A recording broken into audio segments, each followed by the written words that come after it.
Right, I kept mentioning about pipes, and I'm doing every fucking hydraulic pipe, fuel pipe that I can do, you know, vacuum pipe, everything. I'm trying to get the pipes out of the way. This one here, bent, is for the clutch, and this comes off of the slave cylinder up the side of the transmission and then joins just by the cylinder head. So this will connect to the flexible that's on the cylinder head. That's where I'm going to leave that one. This is the one that I've been trying to work on and fix, and I'm not best impressed, let's put it that way. So what I want to do now, and I'll do it on camera, is create just this shape here, and then I'll figure out the rest later. But I'm starting with this. So this is going to be interesting, to say the least.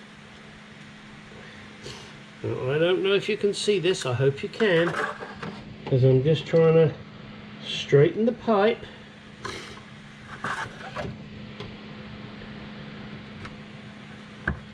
As best I can, just by rolling it out on a flat surface. I don't have any special tools to do that. Now, in order to create this end, I don't think I can do a bend that close to this joint. So my plan, the plan that is mine, Monty Python, is to bend this and then I'll trim it off afterwards. So let's see what kind of a right angle I can put into this beautiful copper tube. Oh dear, there's an end there that I don't like. Hang on a second, let me see if I can get rid of it. Nope.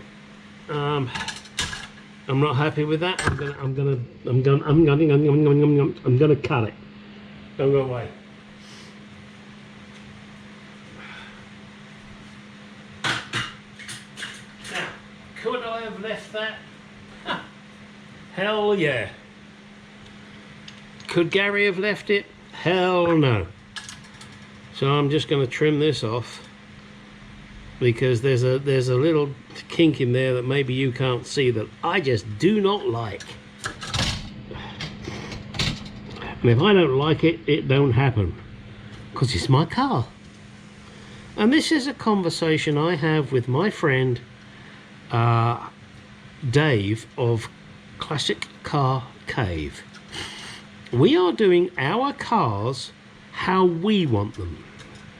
And there will be people that, you know, that's not original, that's not this, that's not that, oh, you did this, you did that. Too fucking bad. It's our car, it's the way we want it. On my S-Type, geez, sorry, I'm talking about another car. On my Mark II, I have installed wheelwood brakes on the front. I have updated the ratio in the rear axle so that I get better acceleration. I have put a Tremec 5-speed gearbox. I've replaced bushes with polyurethane bushes, which I know people will disagree with, but that's okay. What else have I done? I'm putting an electronic fuel pump, electronic ignition. I've made up my own HT lead, well, what do you want to call it? Routing, come on, holder to hold the wires, and I'm still modifying that. What else am I doing? Gosh, there's so many silly little things I'm doing, and some of them, yeah, they're silly little things. Yeah, I've a different brake booster. I've upgraded that. What else? Well, I've totally changed the colour of the exterior and the interior. So that's another thing. I was going to put bigger carburetors on it, but that never happened. But that doesn't mean I won't do that in the future. What else have I done? Well, with the electronic ignition, special leads and special coil, the pump's the same. Oh, I'm putting air conditioning on it, so I've had to change all the pulleys, and I'm going to be putting in a compressor and all of the ancillaries that go with that. I'm converting it from generator to alternator, or dynamo to alternator, depending on which preference you want to use. Quite a lot, really. And if people don't like it, they can go fuck themselves, because it's my car. I'm doing it my way. If you don't like it and you're a keyboard troll, then fuck off, keep the comments to yourself. Nobody's interested. I won't say I speak for Dave, but I know he is of a very similar opinion. He's doing what he wants with his car for his use. And we are both custodians. These cars will outlive us, and we will both be very proud if they continue to give somebody enjoyment. And that may sound rather silly, but that's the way it is. So now, let's see if I can put a right angle in this thing. Hang on a second, I'm sorry. There's allergies. Oh, God. All right, let's put a right angle bend in this. And it doesn't really matter how long I leave it. That's not what she said. Okay, so and this is 3/8 pipe. Let's give myself plenty to play with. Hopefully you're seeing this. And that gives me lots to play with. And here we go. Oh, I'm not impressed with that. Oh, hell no. That has just flattened. How can that flatten? I'm using a proper pipe bender. Oh, shit. Well, I can't take it back, can I? Why did that flatten? Did I do something wrong? Hang on. It says 3/8.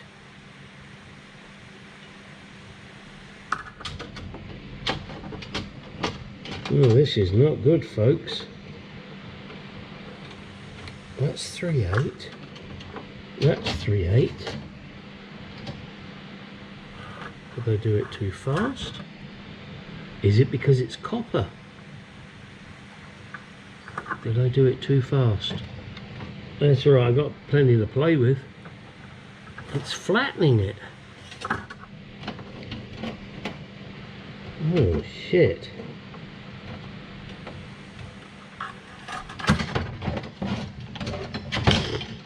Well, folks, that isn't any fucking use to man nor beast.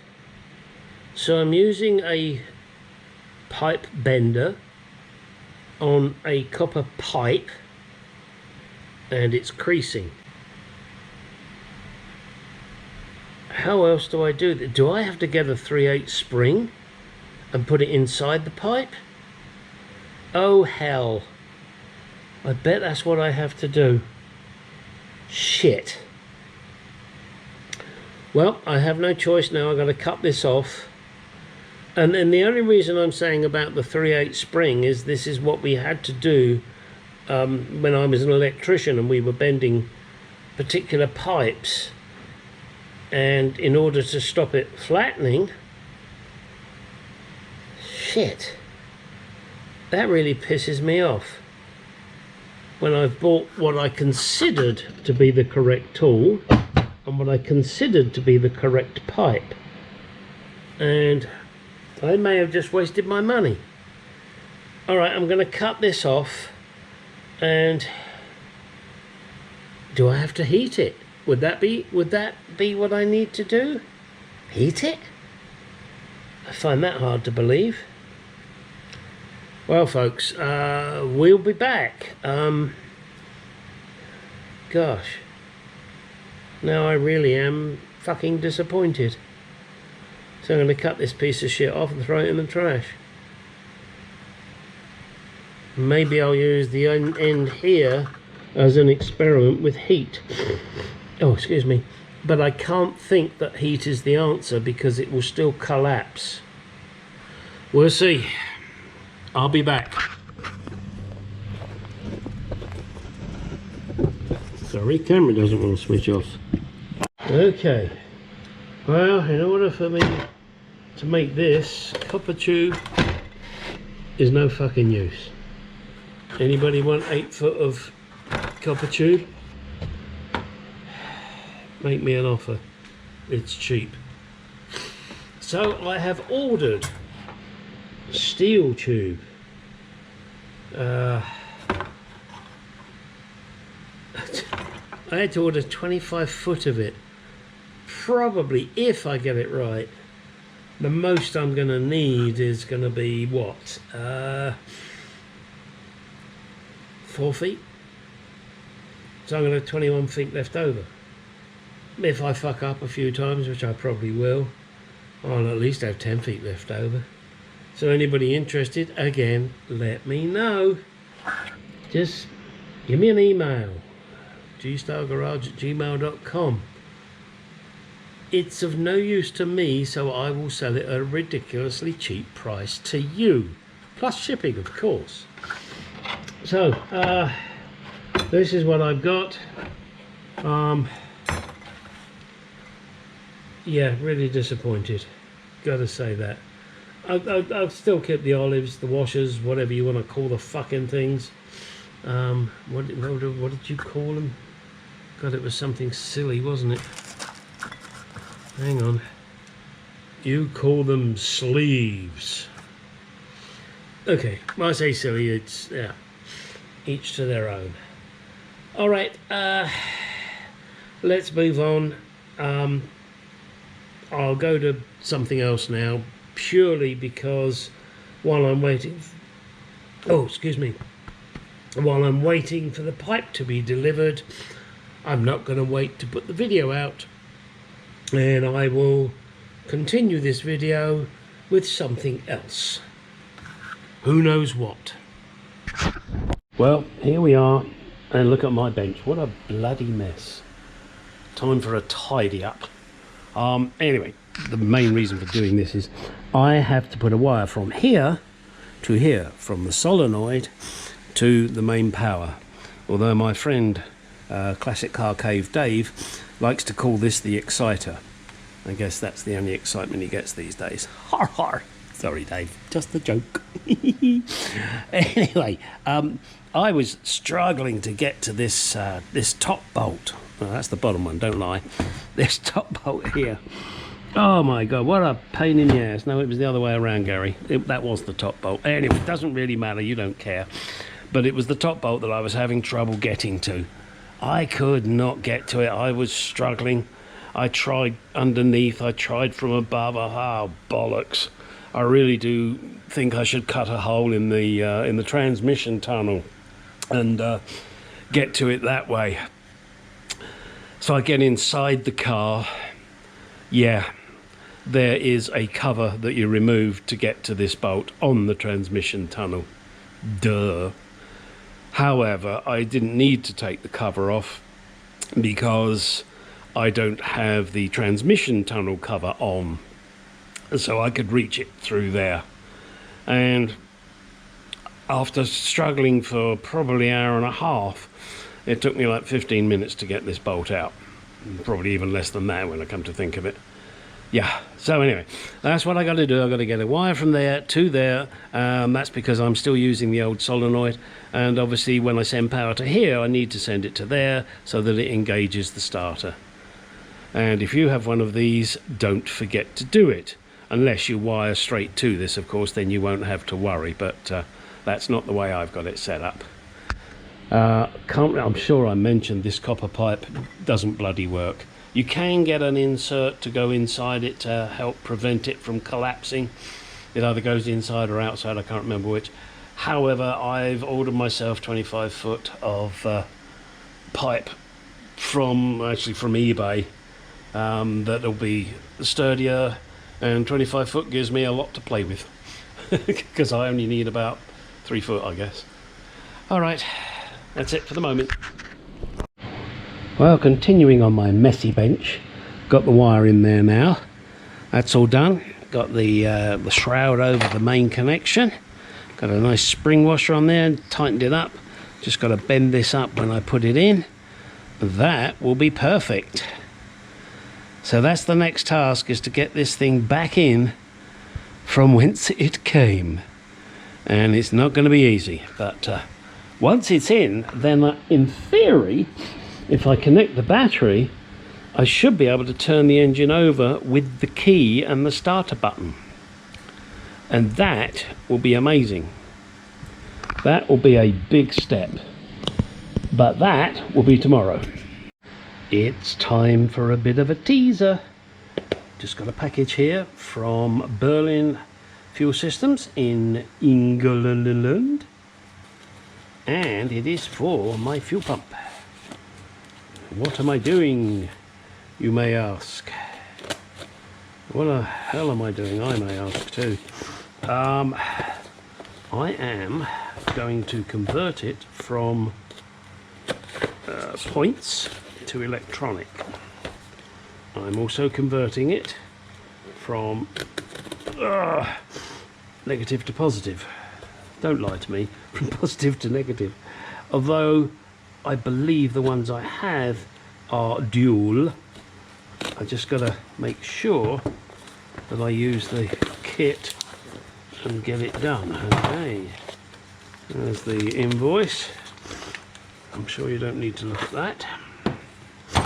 And here are the two wonderful little packages. One says electronic, negative earth. The other one says pump repair kit. So I have a pump repair kit to repair my current pump. I'll try saying that after a few beers. You current pump you. And which is the way in, made in UCK. I don't know if that's good or bad. Well, a set of instructions, which I will need, and various components. Oh, and look, the little sticker to go around the pump once I've done it. Okay, that's fine. What's in this kit here?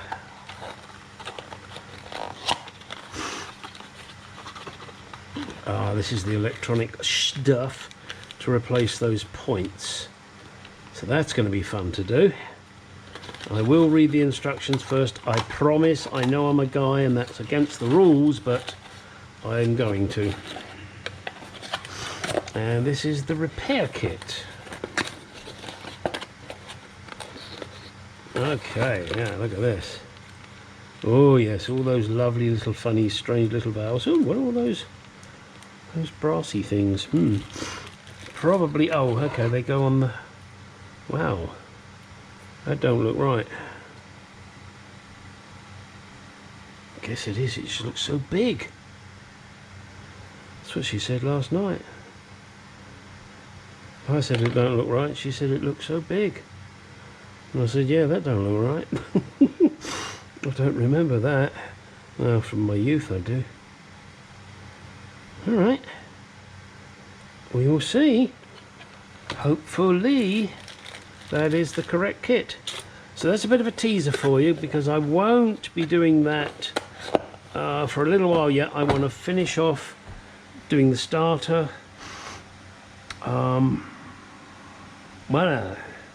I was going to say I'm going to finish off doing the fuel lines and the vacuum line, but I'm waiting for the pipe to be delivered, so maybe I will get onto this tomorrow. I make no promises. It will be what it is. Okay, now go out in the garage, go do some shit. Oh, one thing. Chatting to my friend Dave, he tried to challenge me the other day. Stupid boy. Oh, Gary, do you know what SU stands for? Yes, Dave, it stands for Skinner's Union. They used to make sausages. Oh, you do know. He was very disappointed that I knew. And of course now it's Berlin. Burlen.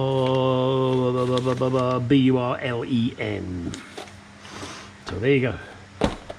Now get out the garage and go do some shit.